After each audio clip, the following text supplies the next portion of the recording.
Listen carefully, because some floors are not meant to be opened. Some houses keep their secrets the way graves keep bones, pressed deep beneath wood and dust, waiting for the wrong footstep to wake them. And one morning, in a quiet house where families had eaten dinner for 30 years, the floor answered back. A hollow sound. Not loud, not dramatic, just wrong. The kind of wrong that slips into a man's spine and whispers, "There is something under you." The woman who heard it that morning had lived in that house for 3 decades. She knew every creak, every board, every stubborn hinge that groaned in winter. She knew the rhythm of the place the way a sailor knows the sea. So when her heel struck that board and the sound echoed from beneath, she stopped. Because instinct is older than reason, and instinct was telling her that the house had just revealed something it was never supposed to show. Most men would ignore that moment. They would step away, convince themselves the wood had simply aged, and return to their comfortable ignorance. But there is a certain kind of person, rare, stubborn, almost dangerous, who cannot walk away from a question once it begins to breathe. That morning, the woman knelt. Her fingers moved slowly along the grain of the dining room boards, tracing patterns she had passed over thousands of times without thought. Oak darkened by years of oil and smoke. Boards fitted tightly enough that even a knife blade struggled to slide between them. Except for one section. A rectangle, 4 feet by 3. The grain ran differently there, subtly, carefully, as if someone long ago had replaced those boards with near-perfect matches, but not perfect enough to fool time. And along the edges, barely visible unless a man was looking for it, a seam, a hairline gap, a door. Imagine that moment. 30 years of dinners, birthdays, quiet prayers, arguments, laughter echoing across that room, and beneath every moment, a staircase, hidden, waiting. You see, most men believe history is something written in books, dates, wars, names carved into monuments. But the real history of this world, the dangerous history, was built in silence, in hidden rooms, in tunnels, in spaces designed for secrets too volatile for daylight. Because power has always understood one truth. If the truth is buried deep enough, people will build their lives directly on top of it and never know. But sometimes the floor answers back. And when it does, a man standing nearby has only 2 choices. He can close the door again, or he can descend. And once you take that first step down into darkness, you don't come back the same man. The most dangerous secrets in history were never locked in vaults. They were built into the architecture of ordinary life. Hidden beneath kitchens, beneath churches, beneath dining rooms where families bowed their heads and thanked God for bread, while something beneath their feet waited in darkness. The woman who discovered the seam in her dining room floor understood something immediately that most men would miss. Doors are never built by accident. Someone had measured those boards, cut them, hinged them, balanced their weight so perfectly that a full dining table could sit above the panel without the slightest hint of movement. Someone had designed it to disappear. That level of precision is not curiosity, it is intention, and intention always has a purpose. She did not open the door that morning, not yet. A lifetime of quiet observation had taught her that some discoveries require witnesses, not for safety, but for truth. Because when a secret surfaces after decades underground, the mind plays tricks, memory bends, fear fills the gaps. So she did what disciplined people do when confronted with the unknown. She walked 6 miles. 6 miles through cold morning air to the house of her daughter and the daughter's husband, a man named George, a builder by trade, a man whose hands understood timber, weight, and the silent language of structures. George was not the sort of man who entertained fantasies. Men who build houses learn early that wood tells the truth. A beam either holds weight or it collapses. A foundation either supports the house or it betrays it. So when the woman arrived breathless at the door and said there might be something hidden beneath her dining room floor, George did not laugh. He grabbed his tools. Hours later, the 3 of them stood in that quiet room on the ridge. Sunlight fell through the window across the oak boards. George knelt. His fingers moved along the seam slowly, methodically, like a surgeon tracing a scar. He pressed his weight onto the center of the rectangle. The floor answered again. Hollow. Not rot, not weakness. Space. His tool slipped gently into the hairline seam and ran along the edges. 4 sides, perfect joints. Whoever built it had known exactly how to conceal the entrance. And then George felt something, a small recessed tab beneath the south edge of the panel. A mechanism, hidden, waiting for the right hand to find it. For a long moment, no one spoke, because there are moments in a man's life when the air itself seems to thicken, moments where instinct whispers that opening the next door will change the shape of everything that came before it. George pressed the tab. The wood shifted, just slightly, but enough for the seal to break. And when he lifted the panel, the house finally revealed what it had been guarding for 40 years. A staircase, stone steps descending sharply into absolute blackness. Cold air rose from the darkness beneath the dining room floor. Old air, the kind that carries the scent of earth that has not seen light in generations. George held a candle over the opening, the flame bent slightly downward. There was a draft, which meant something every experienced builder immediately understood. The darkness below was not just a chamber. It connected somewhere else, a tunnel, a passage, an escape. 3 people knelt at the edge of that opening and stared into the void beneath the house. And in that moment, none of them realized they were staring into something far larger than a hidden room. Because secret spaces like that were never built for one reason. They were built for a system. And systems, once exposed, begin to reveal the machinery of history itself. When a hidden structure reveals itself, the first thing an experienced man studies is not the darkness below, it's the craftsmanship. Because craftsmanship tells you the mind of the builder. George held the candle lower, letting the light spill down the stone steps one by one. The flames stretched into the opening, and shadows crawled across rough-cut rock. 7 steps were visible.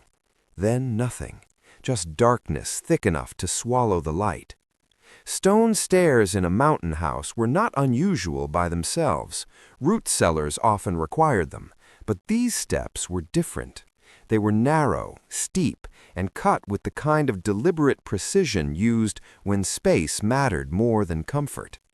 They were meant to descend quickly, quietly, without hesitation, and that told George something important. Whoever built them had expected people to use them under pressure. The air rising from the opening carried a strange scent: earth, old timber, iron, and something harder to name. Not decay, not mold, age. The kind of age that sits undisturbed in sealed places while entire generations live and die above it. George counted the visible steps again. 7. And the draft bending the candle meant one thing. The space below was ventilated. Air was entering from somewhere else, which meant this staircase was not simply leading into a storage cellar. It was leading into a system of concealment. The woman, Eleanor, watched the darkness with an expression that unsettled George more than the staircase itself. It wasn't shock, it wasn't fear, it was recognition. The kind a person shows when a suspicion they've carried silently for decades suddenly becomes real. "Did your husband ever mention this?" George asked quietly. Eleanor kept staring into the black opening. "No," she said. Then after a moment she added something that hung in the room like a weight. "But I think I know what it is." Understand something. Secrets in history rarely appear without warning. Most of the time, someone nearby already senses them. Strange conversations, visitors who arrive at night and leave before dawn, a dog that refuses to stop watching one particular corner of the house. Patterns. And Eleanor had noticed patterns for 30 years. Back in the late 1850s, a man had arrived at the house after dark once, a stranger she had never seen before. He stayed only a few hours. Her husband spoke with him quietly in the dining room while she pretended to sleep. The man left before sunrise. Another time, she had found mud on the kitchen steps in the middle of winter, boot prints that did not belong to anyone in the household. And once, years earlier, their hound had spent an entire night sitting beside the north wall of the dining room, staring at the floor, growling softly as if it knew someone was moving beneath the house. Back then, she had dismissed it. People always do, because the human mind prefers comfortable explanations. But standing there with the floor panel open and the staircase breathing cold air into the room, every strange memory aligned like pieces of a map. And Eleanor finally understood the truth she had been circling her entire adult life. Her husband had known about the staircase. He had protected it, which meant something powerful enough had existed beneath that dining room to keep a man silent for decades, even from his own wife. George straightened slowly and looked down again. Most men, when confronted with a hidden passage beneath their home, would hesitate. Fear would whisper, "Leave it alone, seal it shut, pretend you never found it." But George was not built that way. He picked up the lantern, and without another word, he stepped onto the first stone stair and began descending into the dark. Because some men chase comfort, and some men chase truth, and truth almost always waits underground. George descended slowly, not because he was afraid, but because men who work with structures understand something most people never learn. Old spaces demand respect. Each step could be solid, or the first step toward collapse. The lantern light swung gently as he moved downward, the flame breathing against the cold air rising from below. Stone met his boots with a dull, heavy sound that echoed faintly upward through the opening in the dining room floor. 11 steps in total. He counted them automatically, the way disciplined men count distance without thinking. At the bottom, the lantern light widened, and the darkness stepped back just enough to reveal the truth. It was not a tunnel. Not yet. It was a room. A deliberate room carved into the ridge beneath the house. The ceiling hung low, just high enough for a man to stand upright if he wasn't too tall. The walls were lined with old timber braces, wedged tightly against raw stone, each beam darkened by decades of still air. Someone had engineered the chamber carefully. This was not crude digging, this was construction. The earth floor had been packed hard and flat, worn smooth in places by footsteps long gone. The chamber stretched roughly 12 feet in length, maybe 8 feet wide. Small, but purposeful. and it was not empty. The lantern light fell across objects arranged against the far wall, and George felt the strange tightening sensation that comes when a man realizes he has stepped into a place once occupied by lives that vanished without record. A wooden pallet rested on two low runners. A bed, simple but sturdy, built from rough planks that had aged into the deep brown color of old walnut. Above it, an iron hook had been driven into the timber wall.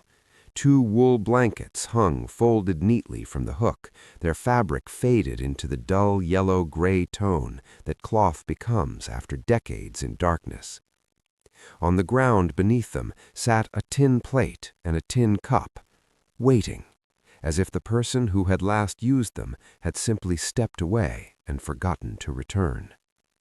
George turned slowly, lantern raised. Near the corner of the room stood a small iron stove, barely 2 feet tall. Its pipe ran upward toward the ceiling, then vanished sideways through the rock wall itself. George followed the pipe with the lantern light. It did not exit through the house above.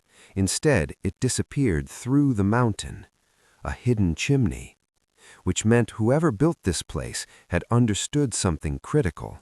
Smoke betrays secrets.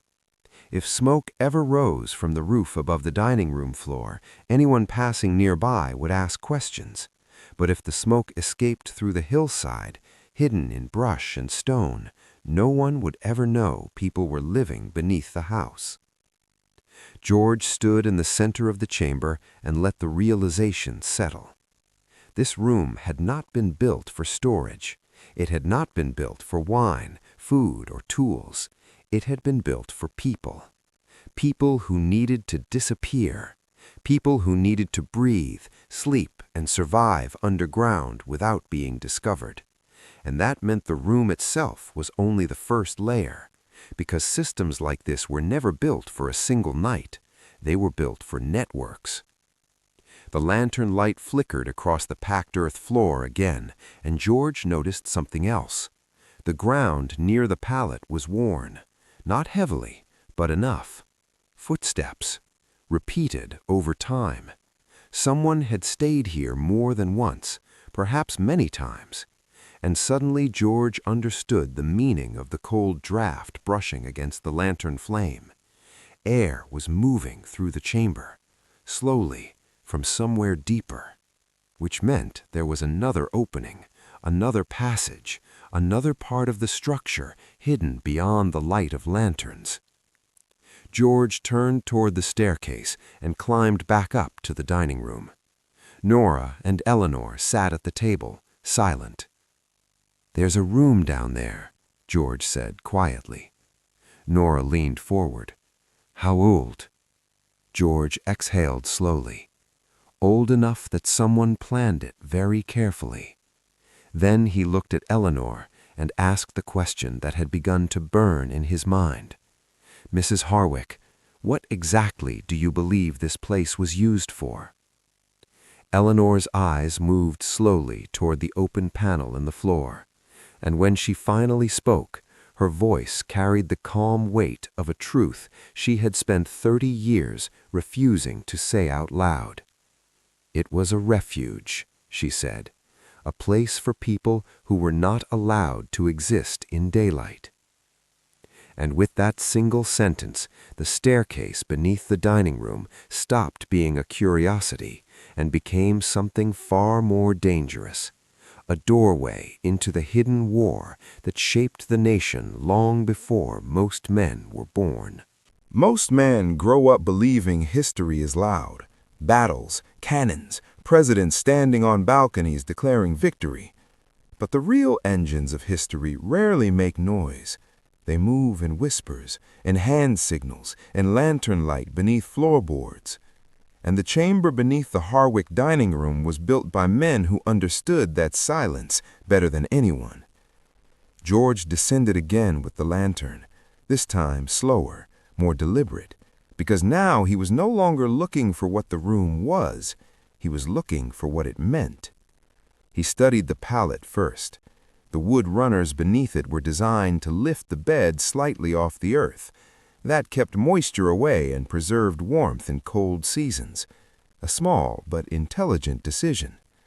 The blankets were thick wool, old but high quality, the kind you'd expect to see carried by travelers who intended to survive winter nights in the mountains. But the most telling object was the stove. George crouched beside it and examined the pipe more closely. The pipe entered the wall through a carefully cut stone collar, sealed with clay. Whoever built it knew exactly how to prevent smoke from leaking back into the chamber. That level of detail told George something important. This room was not an emergency hiding place. It was a planned shelter. People had expected to stay here for days, maybe longer. He turned toward the wooden box resting against the eastern wall. The lid was closed with two rusted iron clasps. A container like that usually held supplies or records, and records were dangerous things in secret places, because secrets can survive decades, but paper survives longer. George lifted the clasps. The metal protested softly, the sound scraping through the quiet chamber like something awakening. Inside the box, the contents had been arranged carefully, almost ceremonially. The first thing he saw was a folded sheet of oilcloth, protecting the objects beneath it from damp air. He lifted it aside. A small leather-bound notebook lay underneath. Its cover was cracked with age, the edges softened from years of handling. George opened it. The pages inside were filled with handwriting, dates, initials, distances, short notations that looked almost like code. 3 north before sunrise. 2 arrived from Creek Road, stayed 2 nights, moved east. It wasn't a diary. It was a log, a movement log. George flipped further through the pages and saw small marks beside certain entries, crosses, circles, occasionally a short phrase, safe arrival. Other entries had nothing at all after them, which meant something he didn't want to say out loud. Nora had followed him down the stairs quietly and now stood beside him. "What is it?" she whispered. George held the lantern closer to the page. "These are movements," he said, "people moving through the mountains." He turned another page. A rough map had been folded between the leaves. Creek paths, ridge lines, hidden trails. It was not professionally drawn, but it was detailed enough that a man who understood the mountains could follow it in darkness. Nora stared at the notebook. "You think they hid here?" she said slowly, "before moving north?" George nodded. It was the only explanation that made sense. This chamber was not the destination. It was a waypoint, a breathing space in a larger network, a place where people could vanish temporarily while hunters searched the roads above. But the deeper truth was more unsettling. Networks like this required coordination, which meant there were more houses, more hidden staircases, more rooms beneath innocent floors across the mountains, and every one of them had been operated by ordinary people who had quietly chosen to defy the laws of their time. George closed the notebook and placed it back in the box. But beneath it, he noticed something else, a folded letter. The paper was thicker than the others, more formal, and when George opened it and held it near the lantern flame, the first line made the air in the chamber feel suddenly heavier. "To whoever uses this place after me." George read the words slowly, and by the time he reached the final line of the letter, he understood something that made the small room beneath the house feel much larger, much darker. Because the letter ended with a warning written by someone who knew the full truth of the hidden structure. A single sentence that changed everything they thought they had discovered. "There is a second room." And suddenly, the staircase beneath the dining room was no longer the deepest secret in the house. The moment George finished reading the letter, the chamber beneath the house changed. Not physically. The walls were the same timber braces, the same packed earth floor, the same silent stove that had once warmed strangers hiding from the world above. But psychologically, everything shifted. Because until that moment, the hidden room had a clear purpose, a place of refuge, a chamber where frightened people could wait until the night was safe enough to continue north. A secret, yes, but a noble one. The letter shattered that simplicity. There is a second room. Those 5 words turned a refuge into a puzzle. And puzzles are dangerous things when they appear in structures designed for secrecy. Nora looked at George, her voice barely above a whisper. What would they need another room for? George didn't answer immediately. He folded the letter carefully and placed it back inside the box with the other documents. His mind had shifted into the mode that builders and engineers use when something in a structure doesn't add up. Because secret architecture always follows logic. Every beam, every tunnel, every hidden door serves a purpose. And if someone had built a second chamber beyond this one, that purpose mattered. He raised the lantern and studied the room again. The timber walls were old but solid, each beam pressed tightly against the stone of the ridge.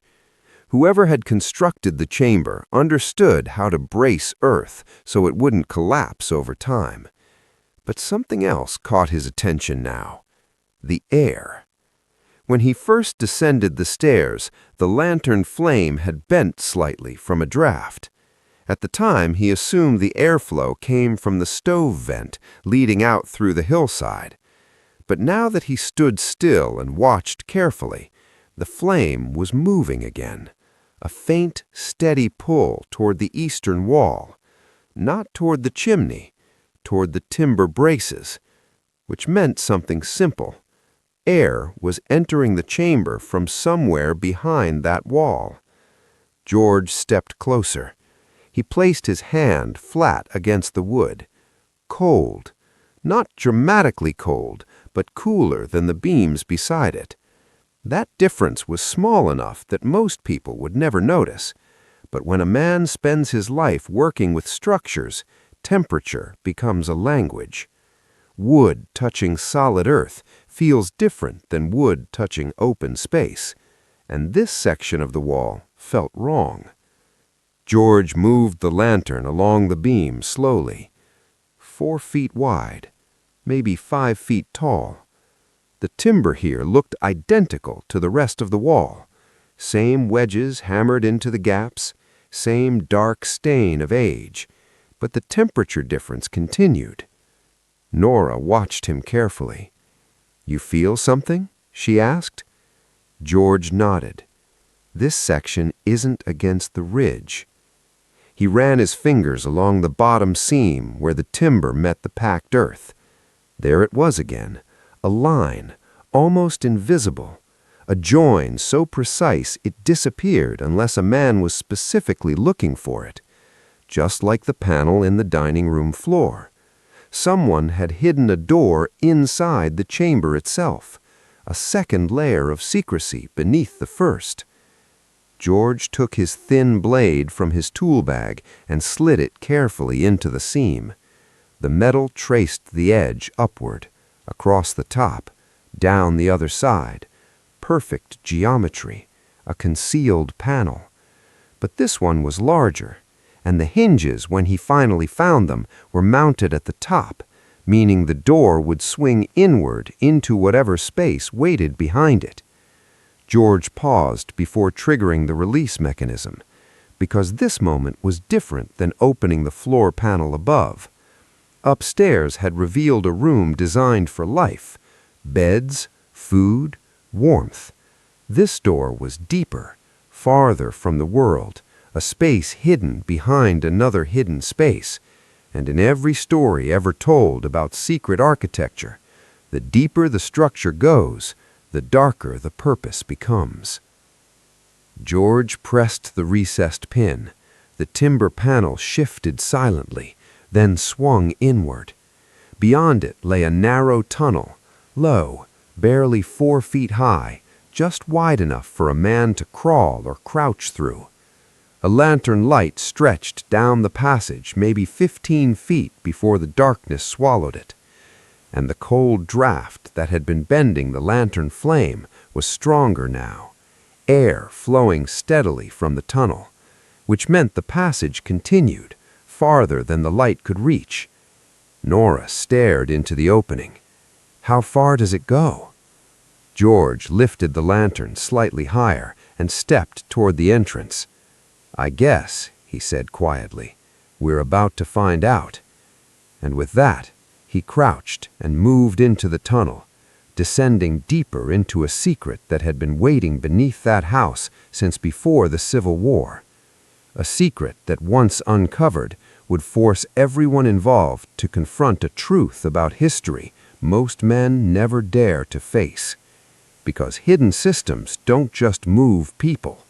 Sometimes they hide consequences. The tunnel forced George to lower his head.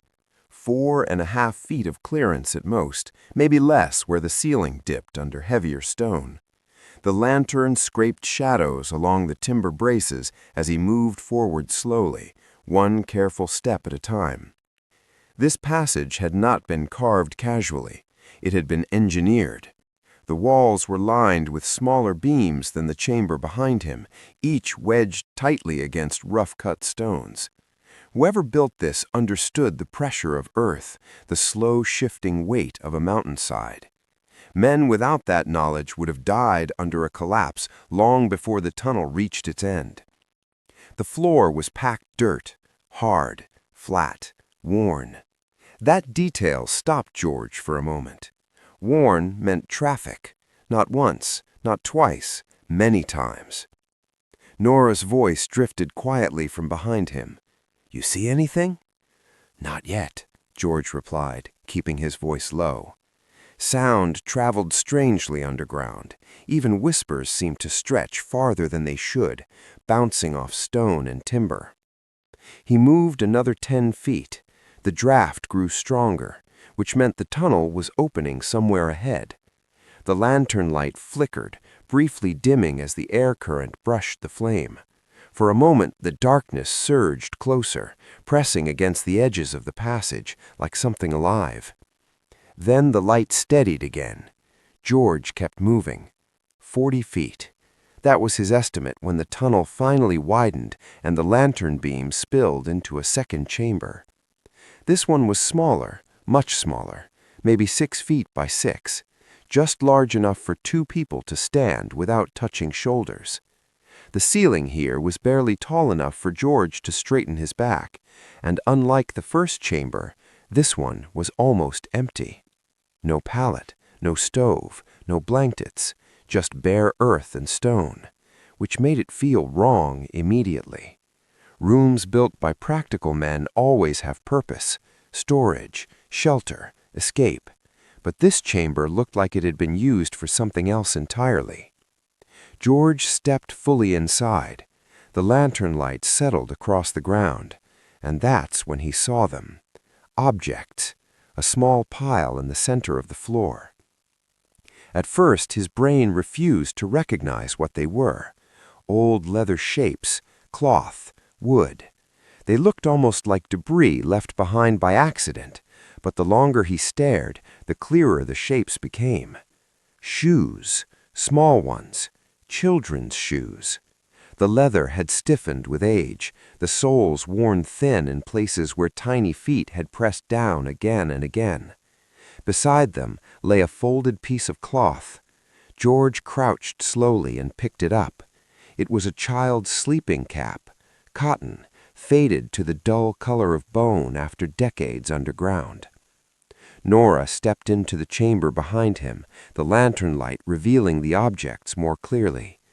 "Oh, God," she whispered. George hadn't spoken yet, because beneath the cloth, resting directly on the packed earth, was something even stranger. A small wooden cross, roughly 8 inches long, 2 sticks tied together with a length of twine. The twine had been wrapped carefully, deliberately, not the quick knot of someone improvising a tool, the slow binding of someone performing a ritual. George turned the cross gently in his hand. The wood was smooth in places, handled many times. Nora stared at the objects. Whose were these? George placed the cross back exactly where he found it. The silence in the chamber grew heavy, because once the mind begins to ask questions like that, the answers rarely stay simple. This second room did not look like a refuge. It looked like a memory, a place where someone had left objects intentionally, a pair of children's shoes, a nightcap, a cross. And suddenly George realized something that sent a quiet chill down his spine. Those items had not been abandoned. They had been arranged, placed carefully in the center of the room, as if someone had returned here long after the tunnel stopped being used, just to leave them behind. He stood slowly, raising the lantern toward the walls, and that's when he noticed something else. Scratches, not random marks, lines carved in the timber brace near the corner, tally marks, 1, 2, 3, 4, 5, 6, 7, 8, 9. George counted them twice. 9 tallies. Nora saw them too. What do you think they mean? George didn't answer immediately, because upstairs, in the leather notebook, the movement log had contained a detail that suddenly refused to leave his mind. 17 people had passed through this hidden room system. 7 confirmed safe arrivals, 8 unknown.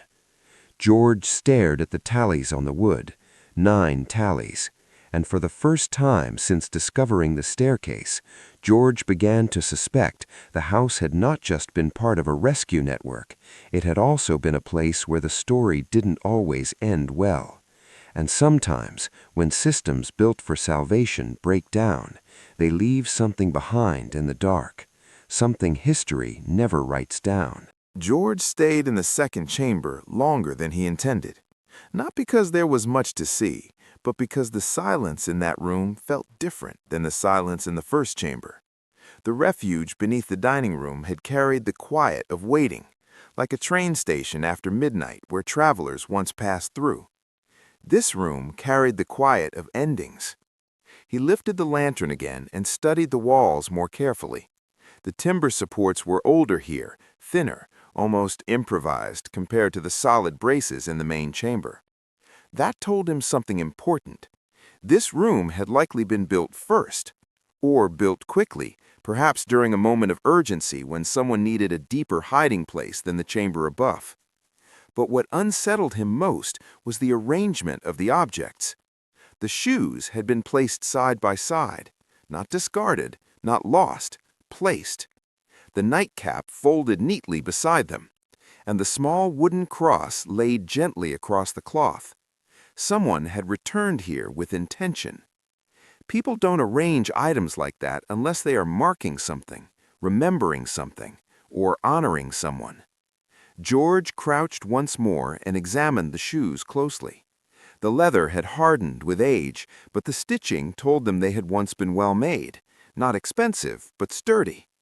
Travel shoes, the kind a family might place on a child who needed to walk long distances through rough country. And that realization brought an image to his mind that he could not easily dismiss. A child traveling at night, through forests, across rivers, led by adults who whispered constantly, reminding them to stay quiet, moving from one hidden place to the next, one staircase, one tunnel, one secret door after another, a network of shadows guiding them north. But what happens when the journey stops? Nora's voice broke the stillness. You think they died here? George shook his head slowly. If they died in this room, he said quietly, we'd know. The earth floor had not been disturbed, no signs of burial, no bones, which meant the objects were something else. A marker, a memorial. Someone had come back, long after the system stopped operating, long after the tunnels fell silent. someone who knew exactly what had happened here. George stood and turned toward the tunnel again. Behind him, the lantern cast long shadows across the chamber walls. For a moment, the tallies carved into the timber looked almost like claw marks. 9 lines, 9 confirmed arrivals, 9 people who made it.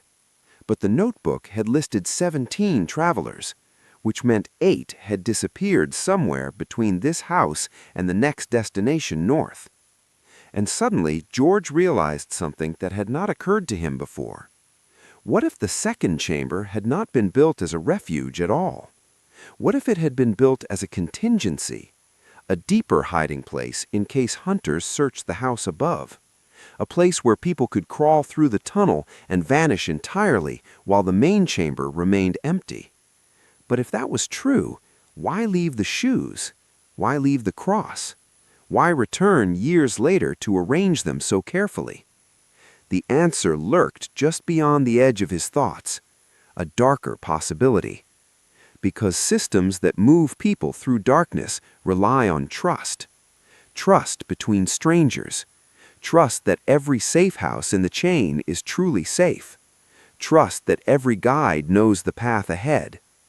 But history is full of moments where that trust breaks, where someone betrays the system, where hunters arrive before travelers can escape, where the tunnels that once protected people become traps. George and Nora crawled back through the passage and climbed the stone stairs into the dining room. Eleanor watched them carefully. "Well?" she asked. George set the lantern on the table. "There's another chamber," he said. "Smaller, deeper in the ridge." Eleanor nodded slowly as if she had expected that answer all along. "Anything in it?" George hesitated. "Children's shoes," he said finally, "and a cross." For a long moment Eleanor did not speak. Then she lowered her eyes to the floorboards that had hidden the staircase for 30 decades. And when she finally looked up again, there was something in her expression that neither George nor Nora had seen before. Recognition, not surprise, not confusion, recognition, which meant Eleanor already suspected what the second room meant. And whatever truth she had been carrying silently for 30 years was about to surface. Because sometimes the most dangerous secrets are not buried underground.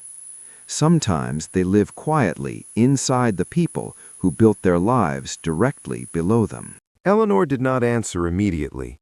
She stared at the open panel in the dining room floor as if the dark space beneath it had suddenly become a mirror reflecting something she had spent years refusing to face. George waited. Builders learn patience. When a structure reveals a hidden layer, forcing the next step too quickly often causes more damage than the secret itself. Finally, Eleanor spoke. "When my husband was alive," she said quietly, "there were nights he wouldn't sleep in our bed." Nora frowned. "What do you mean?" "He would sit right there," Eleanor said, pointing to a chair near the north wall. "Just sitting, listening." George leaned slightly forward. "Listening for what?" Eleanor's eyes drifted again to the floorboards. "I didn't know then, but sometimes, very late, I would hear something too." She paused. "Footsteps." Nora looked confused. "Inside the house?" Eleanor shook her head. "No." Her voice dropped even lower. "Under it." The room fell silent. Because once a man accepts that there are tunnels beneath his house, footsteps beneath the floor stop sounding impossible. "They didn't happen often," Eleanor continued, "maybe once or twice a year. My husband would wake up, sit in that chair, and wait." "Wait for who?" George asked. "For the signal." George frowned. "What signal?" Eleanor lifted her hand and tapped lightly on the table. Once. Twice. Then, after a pause, 3 times. A pattern. Knock, knock, knock. Pause, knock. Nora's eyes widened. They were knocking from below? Eleanor nodded slowly. My husband would stand up, move the table, and open the panel. George felt a slow tightening in his chest. So he knew about the staircase. Yes. And the chamber. Yes. George glanced toward the open floor. And the tunnel. Eleanor hesitated. That part, she said carefully, I'm not sure. George leaned back slightly, thinking. How many times did this happen? Eleanor looked toward the ceiling, as if counting years instead of numbers. Maybe a dozen times, spread across many years. Did you ever see the people? No. You never looked? Eleanor gave a small, sad smile. In those days, you didn't ask questions that might put someone else in danger. That sentence told George everything he needed to know, because there was only one system in American history that relied on silent knocks beneath dining room floors, only one network where ordinary families built hidden chambers beneath their homes to protect strangers traveling by night. The Underground Railroad, a secret system of safe houses stretching across states and mountains, guiding enslaved people north toward freedom. But something about the story still didn't fit. George leaned forward again. The notebook downstairs lists 17 travelers, but there are only 9 tallies carved into the timber. Eleanor closed her eyes briefly. When she opened them again, the recognition in her face had deepened. You found the marks, she said. George nodded. Yes. Nora spoke softly. What happened to the others? The question hung in the room like a storm cloud, because everyone there already understood the possibilities. Hunters catching the travelers before they reached the next safe house, guides losing their way in the mountains, or something worse. Eleanor stood slowly and walked to the window. Outside, the late afternoon light spread across the hills that had surrounded the house long before any of them were born. My husband carried a weight, a heavy one, she said. George watched her carefully. What kind of weight? Eleanor rested her hand against the window frame. The kind a man carries when something goes wrong and he survives it. Nora's voice trembled slightly. You think the missing travelers were lost here? Eleanor turned back toward them. I think, she said slowly, my husband believed he failed them. George felt the air shift again, because that possibility meant the second chamber might not have been a refuge, and the children's shoes might not have been a memorial placed years later. They might have been left behind the night something terrible happened. George looked down at the open staircase once more, and for the first time since discovering the hidden system beneath the house, he wondered whether the tunnels had once held more than frightened travelers. They might have also held the last moments of people who never made it to freedom. And if that was true, then the real story of the house had never been written down. It had been buried beneath the floorboards, waiting for someone to finally uncover it. The sun had nearly disappeared behind the ridge when George finally closed the floor panel. The oak board settled back into place with a soft, hollow thud, the same sound that had first caught Eleanor's attention that morning. Except now, the house felt different. Before, the dining room had been just another quiet place where meals were shared and years passed unnoticed. Now it felt like a lid, a cover placed over something far older than the people living above it. George ran his hand slowly across the wood grain, seamless again, invisible. Anyone walking into the room would never guess that beneath their feet lay 2 hidden chambers, a tunnel, and the quiet remains of a story that had never reached a history book. Nora broke the silence first. What do we do now? George thought for a moment before answering. Nothing tonight. Eleanor nodded faintly, as if she already understood. Because the kind of truth buried under that house was not something you rushed to unravel in a single evening. It required time, records, memories, and perhaps conversations with people who had spent decades avoiding those memories. George finally looked back at Eleanor. You said your husband carried a weight." She nodded. "He did." "Did he ever talk about it?" "Only once." George leaned slightly forward. "What did he say?" Eleanor hesitated. Then she walked to a small cabinet near the wall and opened the bottom drawer. From inside she removed a folded envelope, yellowed with age. "I kept this," she said quietly. George took it carefully. The paper inside contained only a few lines of handwriting, written in the uneven script of a man who had probably struggled to put difficult thoughts into words. George read it silently first, then aloud. April 1862. Nora's eyes widened slightly at the date, right in the middle of the American Civil War. George continued reading. 3 arrived from the Southern Trail after midnight. 2 men and a boy. The hunters were closer than we expected. I hid them below while I watched the road." He paused. Nora leaned closer. "What happened next?" George finished the letter. "The hunters came before dawn. They searched the house. They searched the barn. I held the door closed and prayed they would not hear the boy coughing." The room had grown so quiet that even the wind outside seemed to fade. George swallowed slightly and continued. "They left just before sunrise. I waited until nightfall before opening the door beneath the floor." Nora whispered, "And?" George read the final line. The tunnel was empty. He lowered the letter slowly. No one spoke for several seconds, because the meaning was as chilling as it was mysterious. 3 travelers had hidden beneath the house. The hunters had searched above them, but when the husband finally opened the door again, the chamber had been empty.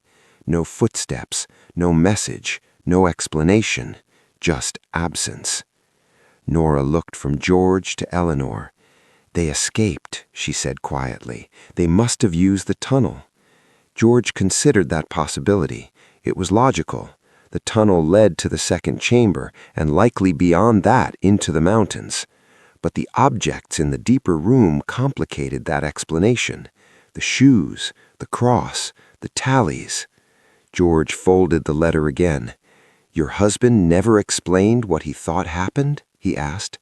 Eleanor shook her head slowly. "He only said one thing after that night." George waited. "What was it?" Eleanor's voice was barely louder than a whisper now. "The tunnel was built to save lives." She paused. "But sometimes it carried people somewhere he could not follow." George looked down at the sealed floorboards again. The tunnel had not ended in the second chamber.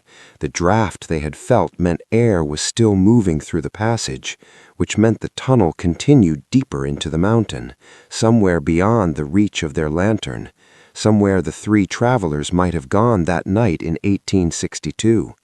And suddenly, the mystery beneath the house expanded once again, because if the tunnel truly extended farther, then the system beneath the dining room was not just a safe house, it was an entrance to something much larger hidden inside the ridge, something that had swallowed 3 people in the middle of the war and never given them back.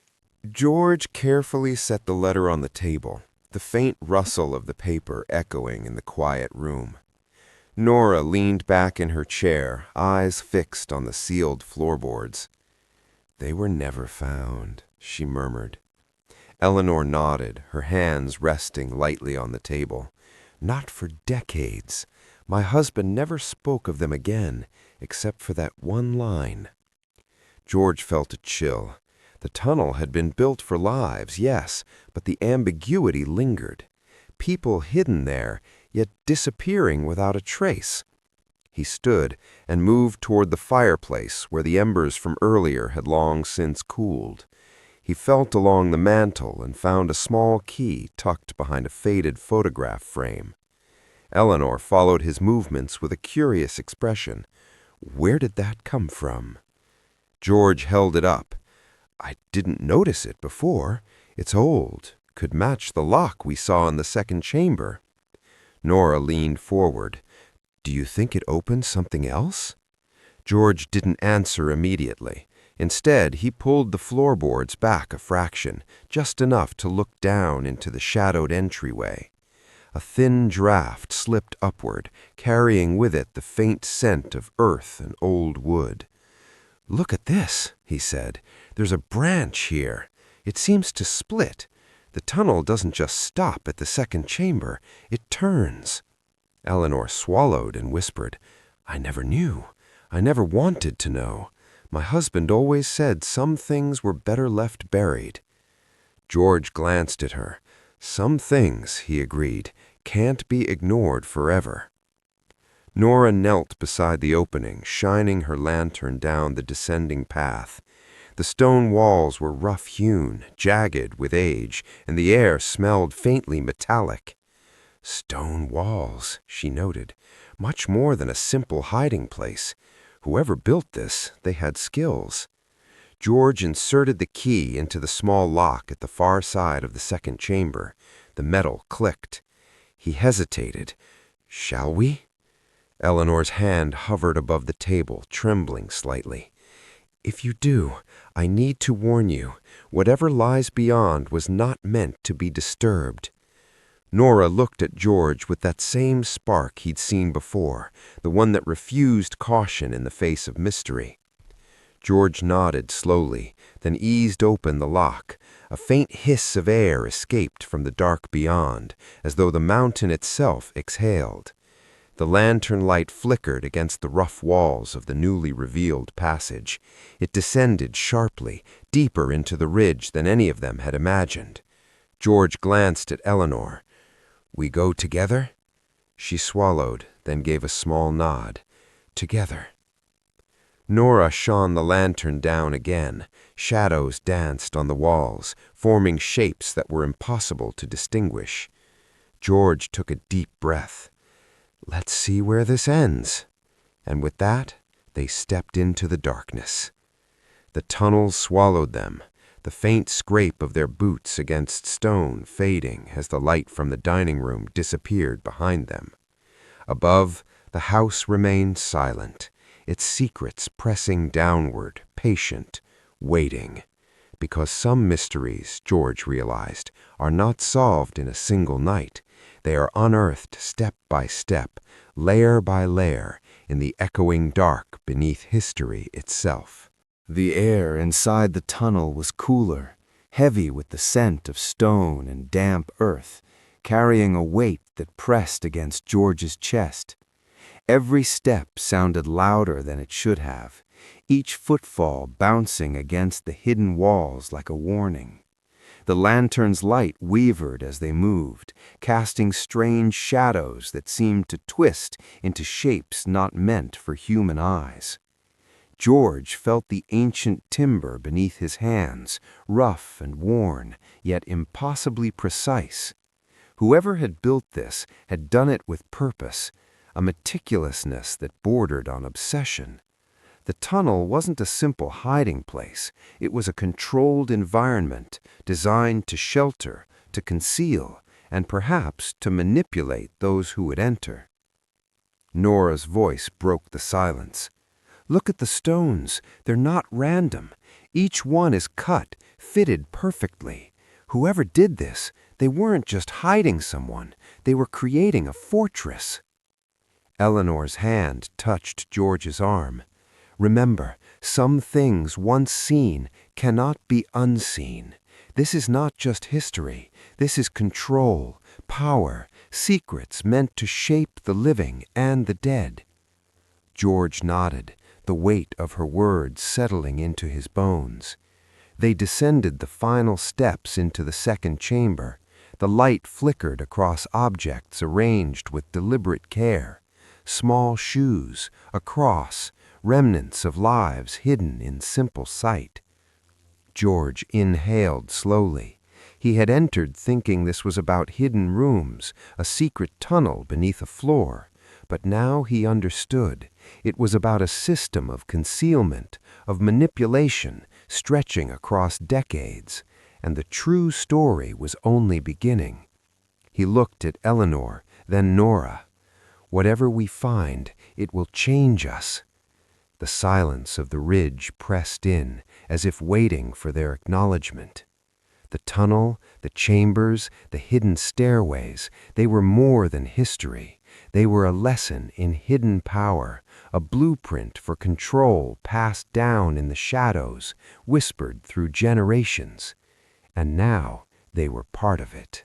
George's lantern trembled in his hand as he stepped fully into the second chamber. The air was colder here, thick with a weight that made every breath deliberate, conscious, as if inhaling too deeply could pull him into the earth itself. The room was low, the ceiling pressing down with a subtle, almost physical force, reminding him that the world above had no knowledge of what lay beneath. This was a place cut deliberately, not carved in haste, a space meant to conceal and protect, but also to intimidate anyone who stumbled into it unprepared. The objects on the floor were few, but each was deliberate, intentional. A pair of child's shoes, cracked with age, the soles worn thin by time. A small cotton nightcap, ivory-colored and delicate, folded with care. And a small wooden cross, tied with twine, the loops of which were painstakingly precise, meaning embedded in action, a ritual of remembrance. Whoever had placed these items had not done so out of convenience or habit. They had imbued them with significance, a language of secrecy that demanded understanding. George crouched closer, lantern light illuminating the faint scratches in the stone floor. They weren't random. Patterns emerged, subtle and almost imperceptible unless one knew what to look for. He traced them with his fingers, feeling the rhythm beneath the cold surface, realizing these marks were deliberate instructions, a code left by someone long dead.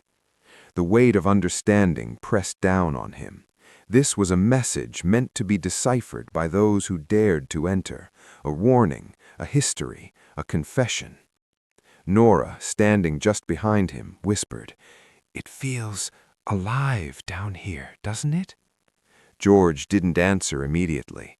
He was absorbing the room, the objects, the smell of earth and stone and iron, a combination that spoke of both concealment and suffering. "It's not alive," he finally said, "but it's aware. Whoever built this, they understood more about human fear than anyone I've ever known." Eleanor knelt at the far corner, examining the walls with a practiced eye, her hand pressed against the timber supports, feeling the grain, the subtle thermal differences, the slight anomalies that betrayed hidden joints and concealed passages. Her fingers froze on a section of wall. "There's something here," she said, quietly, almost reverently. "A hidden panel. I can feel it." George's pulse quickened. He'd suspected as much. The thermal shifts he'd noticed before, the faint drafts, the anomalies in construction, they all pointed here. "Be careful," he said, his voice low. "Whatever is behind this panel, it was meant to remain unseen, and that means whoever built it understood consequences." Eleanor's fingers worked the wall carefully, pressing, probing, until the section moved slightly, a nearly imperceptible give that betrayed the presence of another hidden space, a tunnel, perhaps, or a secondary chamber. George exhaled slowly, realizing the depth of this discovery. They had not merely found a hiding space for humans. They had found a system, a network of secrecy engineered for concealment and control, a deliberate manipulation of space, perception, and trust. He turned to Nora. "We're not just looking at history anymore. We're looking at intention, design, a message carried through generations in silence. And now, we have to decide if we follow it or leave it buried." The cold draft from the panel whispered promises and warnings. The choice lay before them, and George knew, with a weight settling deep into his bones, that there was no turning back once they crossed this threshold. George pressed his hand flat against the cool timber of the hidden panel, feeling the subtle give that Eleanor had discovered.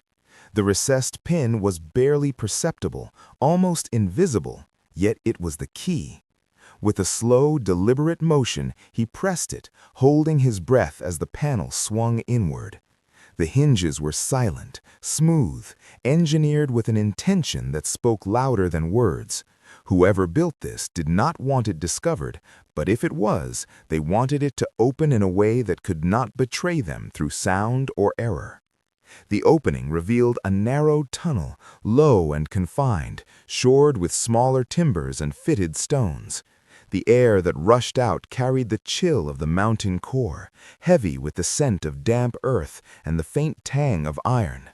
George lowered the lantern, the light trembling as it illuminated the path. The walls pressed close, almost claustrophobic, yet the craftsmanship was meticulous. Every timber had been carefully placed, every stone wedged to prevent collapse. Whoever had carved this passage understood structure, silence, and permanence. He stepped forward slowly, testing the earth beneath each footfall, feeling the rhythm of the tunnel. It curved slightly north, just enough to hide the end from immediate view. The faint draft he had noticed in the main chamber was stronger here, the movement of air a subtle reminder that this passage led somewhere outside the knowledge of those above. His pulse thrummed in his ears. Every instinct screamed caution, yet curiosity, that dangerous human trait, pushed him onward. Nora followed close behind, her hands lightly brushing the timbers. "It's deliberate," she whispered. "Every curve, every support. Someone planned this for a purpose, not just hiding, guiding." George nodded without looking back. "Yes, and the purpose, it's older than we can imagine. Whoever made this knew they were creating a system that could outlast them, that could survive decades, maybe centuries, untouched and unobserved." The tunnel stretched for nearly 40 feet before the light of the lantern revealed its end, a small chamber, no more than 6 feet square, with a timber ceiling just high enough to stand. The floor was bare earth, the walls stone and timber, almost completely devoid of furnishings. Yet on the floor, arranged with deliberate care, were objects that immediately arrested George's attention. Small shoes, a child's nightcap, a wooden cross tied with meticulous precision. They were not random. Each spoke a language of secrecy and protection, of someone taking time to encode meaning into simple objects. The care of the placement, the deliberate folding of fabric, the tying of twine. It was ritualistic, purposeful, a signal from the past meant to convey understanding to those who knew how to read it.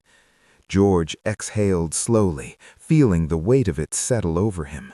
This was not merely a hiding place, it was a record of conscience, of human lives preserved in shadow, an archive of secrecy. He lifted the lantern higher, revealing the room fully, and realized, with a chill that settled deep in his chest, that the history above had only whispered its truths. What lay here had been deliberately concealed from the world, and now they were standing in the epicenter of its silent power. George crouched over the objects, his lantern casting trembling shadows on the earthen floor.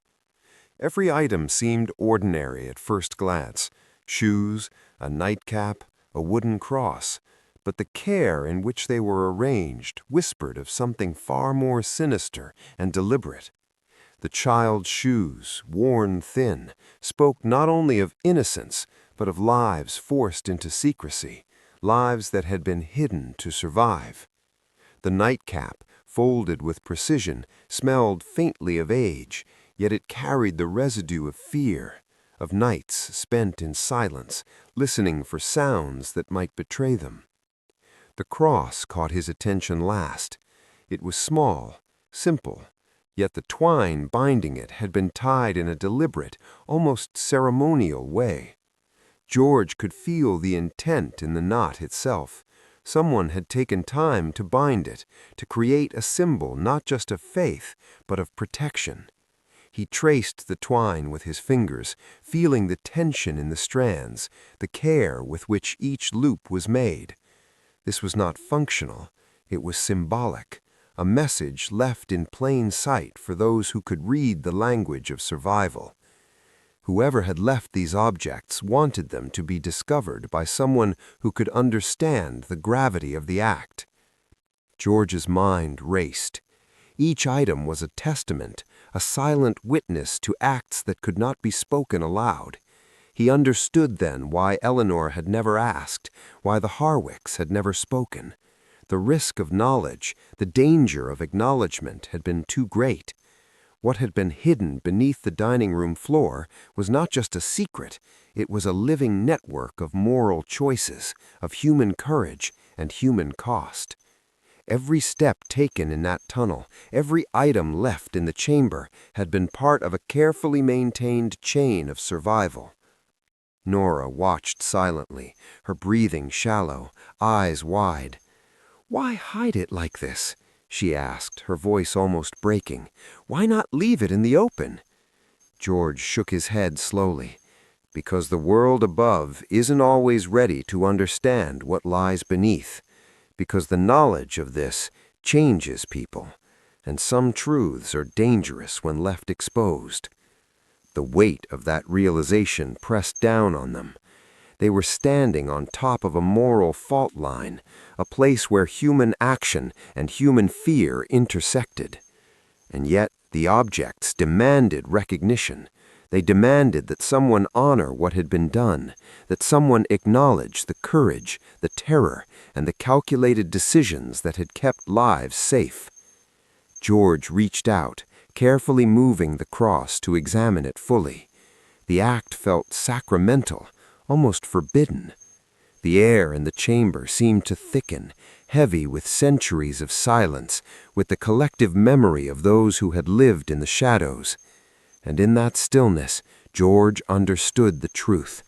This was not just history, it was a revelation, a confrontation with the lengths people would go to protect life, and the silent burden carried by those who chose secrecy over recognition. He replaced the cross exactly as he had found it, marking its position with small stones to ensure no shift. Every movement was deliberate, every decision mattered, because here, beneath the dining room floor, even the smallest act had weight, and that weight would follow them forever. George rose from the floor, lantern held high, and turned his attention to the walls of the chamber. Each timber, dark with age, bore silent witness to decades of concealment. His hands traced the grooves, the wedges, the careful joinery, feeling the subtle differences in texture that spoke of human intent. Every inch of this construction had been measured, cut, and placed to deceive, not the eye of an intruder, but the awareness of a world that might never understand. The builders of this room had anticipated scrutiny, had prepared for curiosity. They had engineered the very architecture of secrecy itself. He crouched to examine the stove, a cast-iron relic, heavy and unyielding, its pipe disappearing into the stone wall. It was a stove meant to provide warmth without revealing smoke above ground, a silent witness to the ingenuity and risk taken by those who had lived here. George realized that every detail of this lower chamber was purposeful, from the spacing of the timbers to the thickness of the earthen floor. Someone had designed this space to exist completely apart from the life above it, a parallel reality hidden in plain sight. George's thoughts turned to Eleanor's earlier words, her voice low but resolute. "I knew what the room was in the way you know things you haven't been told, and I knew that knowing it directly would put us all in danger." Now he understood what she meant. Danger was encoded not in law or logic, but in the very weight of knowledge. To see this, to understand it, was to accept responsibility for something larger than oneself, something that transcended ordinary fear or morality. He crouched near the iron hook with its folded wool blankets, observing the meticulous care in which they had been stored, every wrinkle smoothed, every fold deliberate. These were not objects left carelessly. They were symbols of survival, evidence of human lives lived in the constant shadow of exposure. And the thought struck him sharply. Someone had chosen to risk everything to ensure these lives continued, hidden beneath the very floors that now bore his weight. Nora broke the silence, her voice trembling. "Do you think they were hiding people?" George hesitated, then nodded slowly. "Yes, but it's more than hiding. It's planning, calculation. Someone built this room to defy detection, to create life where the world would have otherwise destroyed it. And the objects, they are a record, a testament to the choices made in that darkness." A chill ran through the chamber, not from the cold, but from the weight of what he was beginning to comprehend. Every object, every timber, every fold of a blanket was deliberate. Every step taken here by someone centuries ago had been calculated, measured, and moralized. George felt the gravity pressing down on him. This room was a nexus of conscience, a secret repository of human courage and human fear.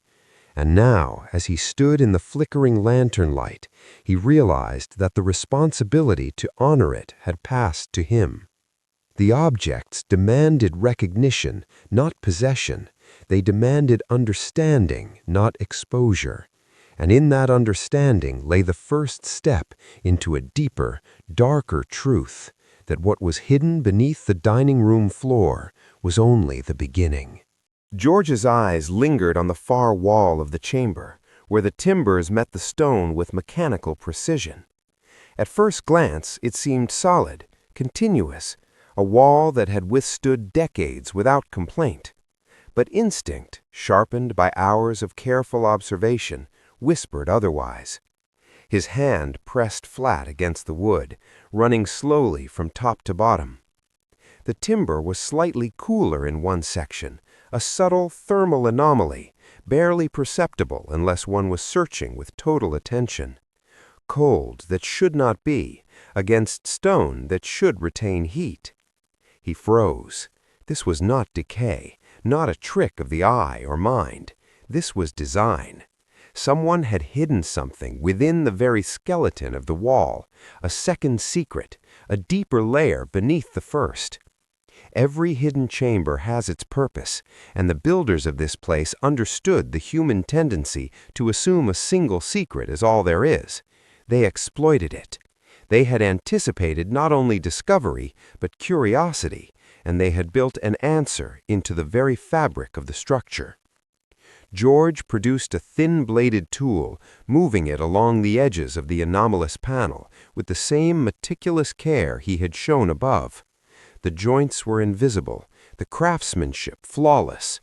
Hinges, recessed pins, every mechanism designed for silent operation. The panel did not swing outward, as the floor had, but inward, almost folding into the chamber itself. The silence was absolute. No creak, no echo, no warning, just the faint whisper of space opening into itself. He pressed the release pin, and the panel shifted with the faintest of movements, revealing a low tunnel beyond. The space was narrow, perhaps 4.5 feet tall and barely 2 feet wide, shored with smaller timbers and carefully fitted stone. It curved slightly north, disappearing into darkness. The lantern's flame revealed nothing of what lay beyond the first few steps, but George could feel it. The tunnel drew air from somewhere distant, a breath of the outside world, carried into the hidden core of this ridge. He paused. The weight of history pressed down like the ridge itself. Every hidden passage in this house was a testament to human calculation, to foresight, to the willingness to risk everything for secrets that must never be revealed. George understood the implications.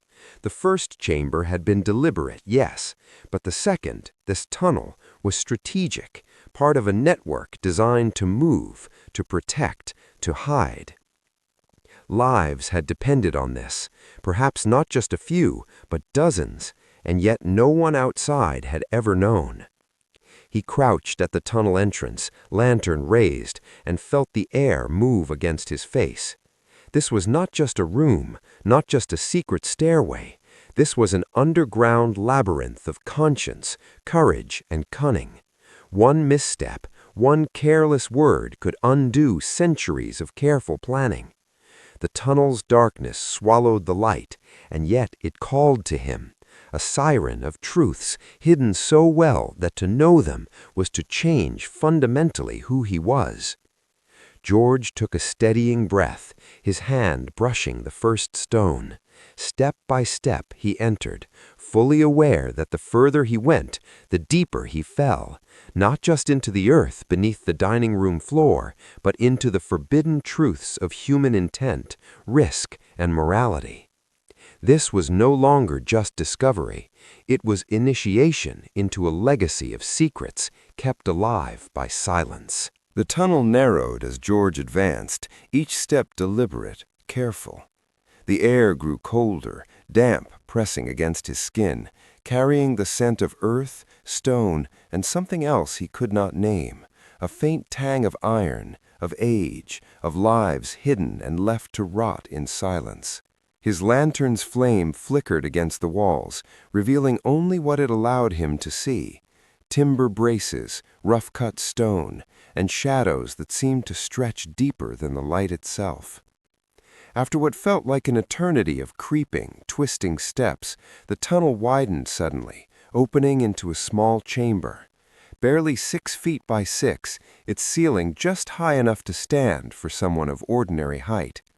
The floor was compacted earth, hard and unyielding, and the walls were a patchwork of stone and timber, shored carefully, perfectly, as if whoever had built this room had anticipated centuries of scrutiny. George paused at the threshold. The silence was absolute, oppressive.